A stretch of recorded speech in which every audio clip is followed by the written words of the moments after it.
O Ministério da Saúde confirmou hoje os primeiros casos da variante da cepa indiana do coronavírus aqui no nosso país. A informação preocupa as autoridades sanitárias do Brasil e do mundo, onde 66 países já possuem registro dessa mutação do vírus.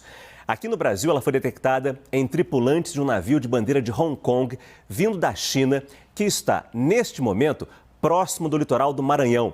Aqui no nosso telão, nós temos a página do site Marine Traffic, que mostra a posição de navios em tempo real no mundo inteiro. Você consegue ver uma bolinha piscante ali no meio do oceano, próximo, mais distante da costa da capital do Maranhão. Esse navio está proibido de encostar em São Luís do Maranhão.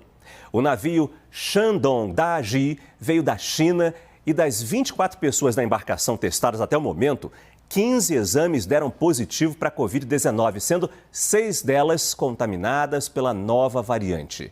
Na quinta-feira da semana passada, um tripulante indiano de 54 anos precisou ser levado de helicóptero até um hospital particular da capital, São Luís. Foi feito o exame e descobriu-se que era a nova variante. Essa variante indiana vem sendo classificada como uma preocupação global pela Organização Mundial da Saúde. No último dia 14, o governo federal proibiu a entrada de estrangeiros em voos com origem da Índia.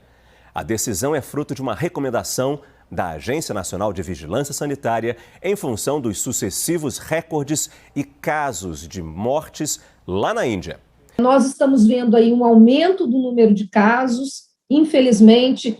Lembrando, Mariana, que um aumento de número de casos agora vai impactar daqui a 2, 3 semanas em internações e óbitos, né? A gente demora um pouquinho mais para as internações e um pouco mais para os óbitos. Então, o aumento hoje do número de casos vai se refletir em óbitos daqui a 4 semanas, mais ou menos. É isso que nós temos visto aí no decorrer dessa pandemia, aprendendo aí com o vírus, né? Mas, principalmente essas variantes que são mais transmissíveis, elas nos deixam com muita preocupação nesse momento com as vacinas que nós temos. E, por isso, esses estudos são bem importantes.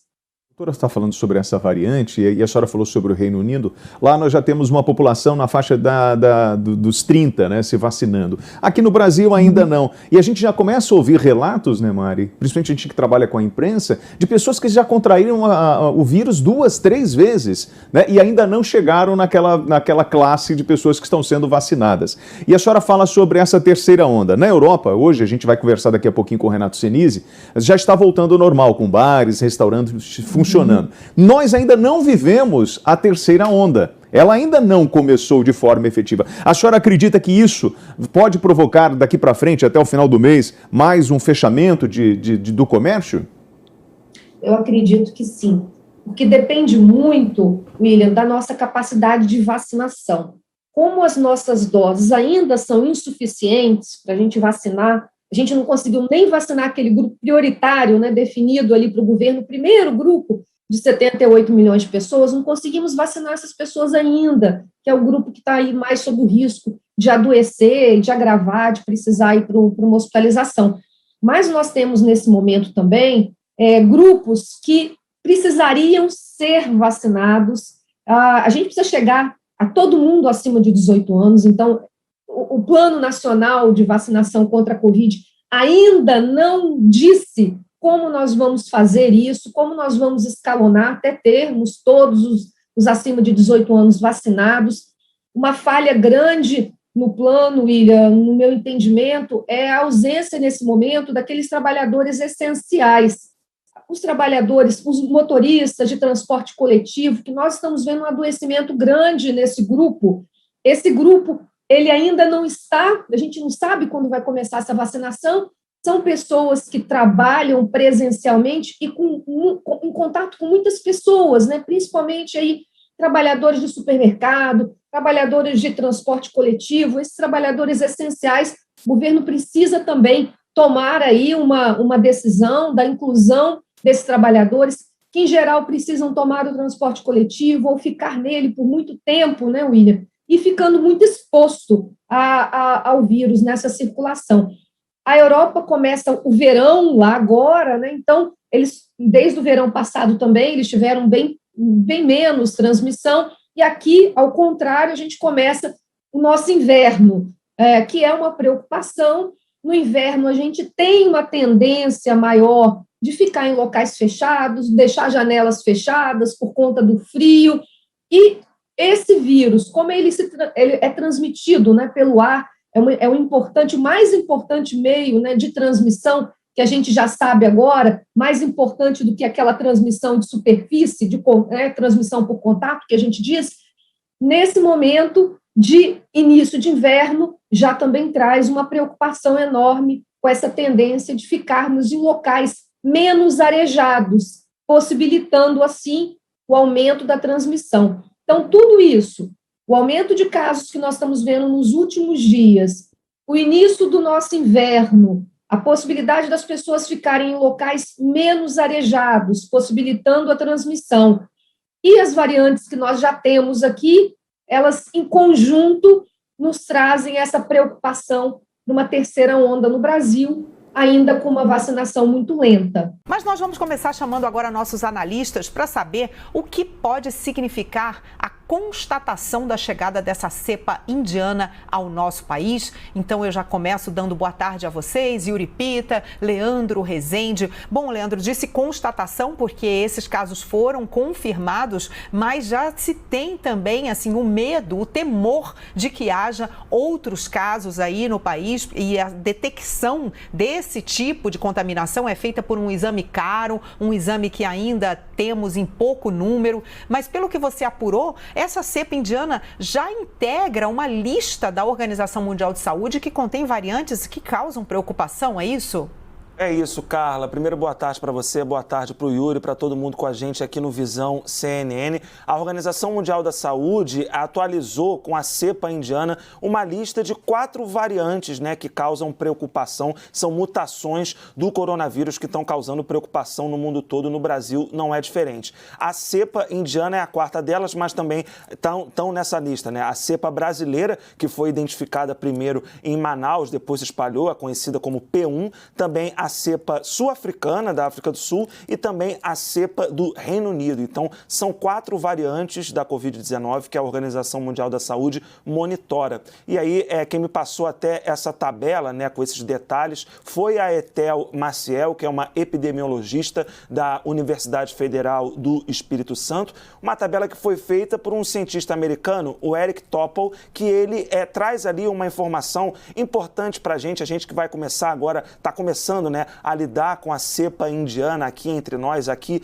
em território brasileiro. O alerta que ele faz é o seguinte: o problema maior dessas variantes não é sobre a eficácia de vacinas. As vacinas vão ser adaptadas para se tornarem eficazes contra essas cepas ou já são eficazes. Existem vacinas que conseguem controlar essas variantes do coronavírus. O grande problema é que são variantes mais transmissíveis. Aqui no Brasil, a Fiocruz já tinha identificado que a P1, a variante brasileira identificada primeiro no Amazonas, é mais transmissível que a versão anterior do vírus. Nesse mapeamento feito pela OMS, já dá para perceber, por exemplo, que a variante britânica é também mais transmissível do que as outras versões do vírus. Agora está sendo investigado para saber se a variante indiana é mais transmissível. E esse que é o grande problema. As novas variantes, elas se transmitem mais fácil do que as versões anteriores do vírus. Carla. A gente tem visto uma certa mudança na configuração do perfil dos internados aqui no Rio Grande do Norte, em todo o país de um modo geral. A gente hoje já tem a maioria de pessoas com menos de 60 anos ocupando os leitos de UTI. Eu pergunto para a senhora, essa mudança na configuração, no perfil dos internados, ou seja, mais jovens sendo acometidos da Covid-19 em sua forma mais grave, tem relação com a circulação das novas cepas do novo coronavírus? Absolutamente sim. Um dos fatores que a gente tem relacionado a essa progressão mais rápida para uma idade mais jovem tem tudo a ver com as cepas novas.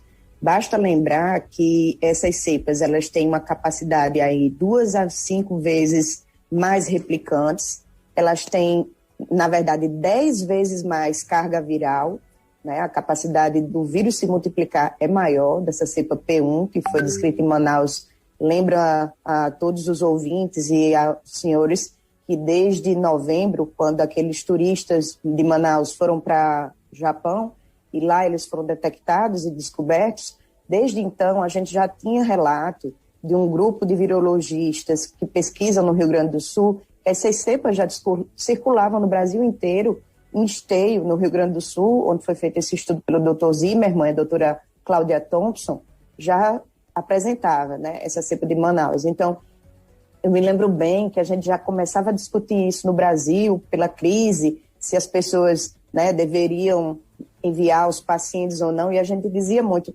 não, isso não tem correlação com os pacientes que estão vindo de Manaus, é mais essa questão da mobilidade, do turismo, do trânsito de pessoas e serviços. Então, a cepa já vem circulando no Brasil desde novembro do ano passado, e é muito, muito visível naquela linha da cronologia. Eu gosto muito do trabalho do Laís Covid, que a gente vê lá um aumento do número de casos a partir de novembro, no Rio Grande do Norte e no Brasil todo.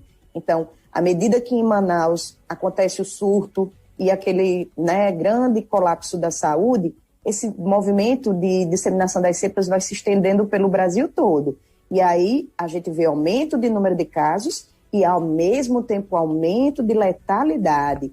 E já nesse grupo de Manaus, como também ao redor do Brasil, se a gente fizer uma estatística, esse aumento de letalidade foi levado, né, com maior incidência pelo grupo jovem. As pessoas com menos de 50 anos se tornaram mais acometidas, e é fácil entender isso porque o jovem, a população economicamente ativa, é quem está direto no comércio, né, quem está trabalhando, muitas vezes trabalhadores essenciais da linha de frente, e essas pessoas estavam mais expostas. O vírus tinha uma capacidade de maior disseminação, né, de transmissibilidade, 2,5 vezes mais transmissíveis. Se a cepa original transmitia uma pessoa, é o famoso R0, né, para cada 6, 5, agora uma só transmite para 6, 10. Então, ele teve esse salto evolutivo de conseguir transmitir mais, porque, por sua vez, a carga viral, a quantidade de vírus no corpo é 10 vezes maior,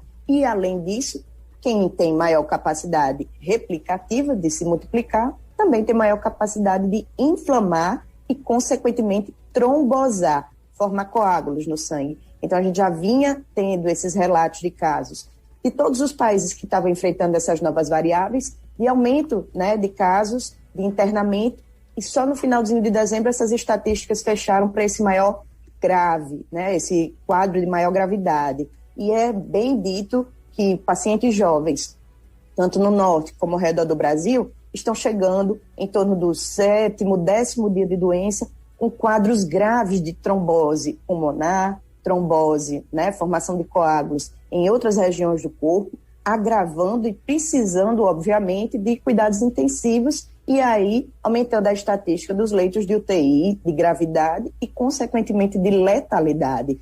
Um outro ponto que a gente lembra é que esses jovens estão realmente mais expostos a um maior efeito inóculo, que é aquela nuvem de aerossol, de vírus, que vem para a gente quando a gente se expõe. Então, se ele estiver numa situação muito próxima, sem máscara, às vezes, principalmente no horário de trabalho ou de casa, quando você está conversando e ali naquela hora da alimentação, está muito próximo, no lugar fechado, esses são os momentos de maior risco. Então, a gente alerta as pessoas para que mesmo no seu ambiente de trabalho, quando for comer, ainda assim mantenham o cuidado de revezar, de ter menos pessoas naquele refeitório, para elas não se exporem a uma quantidade muito grande de vírus, né? E, ao mesmo tempo, aquela recomendação da dupla máscara veio do CDC já para isso, porque pela essa maior capacidade replicante, transmissão, é importante ter uma máscara que vede, que feche bem tudo. Então, usar uma máscara cirúrgica por baixo, uma máscara de pano por cima, poderia diminuir, né, essa capacidade de vedação e aumentar a sua capacidade de se evitar expor a uma maior quantidade do vírus. Então, sim, essas novas cepas têm maior capacidade replicativa, maior capacidade inflamatória, maior capacidade de trombos, pacientes chegando em UPAs no 7º dia de doença, 10º dia, com quadros graves que a gente chama de rabdomiólise, que é parecido com aquele quadro de quem está dentro dos escombros de um terremoto, que tem maciça perda muscular, lesões graves, que essas toxinas, a mioglobina, que é a proteína que está dentro do sangue, dos músculos, se acumula e leva a grave lesão renal. Doutora,